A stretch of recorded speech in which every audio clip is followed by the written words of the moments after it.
Those eager to save you the cost of thinking are likely creating dependency.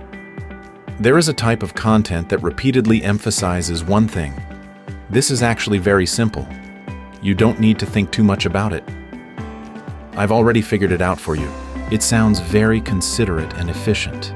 In an environment dense with information, this posture of saving you the cost of thinking is easily mistaken for professional competence. But here is the problem. Judgment is never something that can be completely outsourced. If you carefully observe how these pseudo-experts communicate, you will find a distinct characteristic. They rarely teach you how to judge, yet they are incredibly keen on directly giving you the judgment result.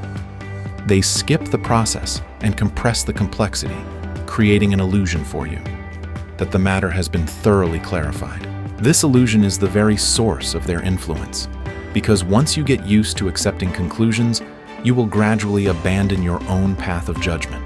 And when your ability to judge is replaced, dependency naturally forms. Truly professional content is often the exact opposite.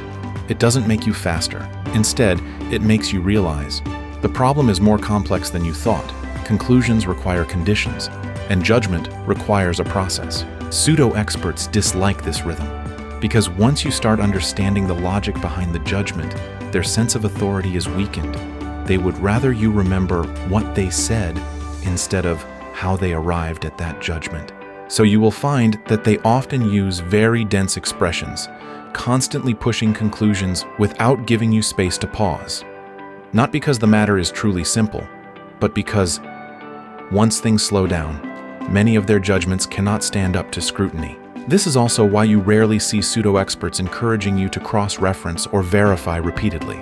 They don't really want you to look back, and they certainly don't want you to compare different viewpoints, because once comparison begins, the conclusion no longer belongs solely to them. So, when you meet someone who constantly emphasizes, "You just need to remember this conclusion," or urges you to understand it right now, you can deliberately do one thing: slow the rhythm down. Take your time to understand the information. Take your time to form a judgment, and take your time deciding whether to believe it. Because often, what is truly being hidden is not the fact itself, but the space for thinking that you should never have been deprived of.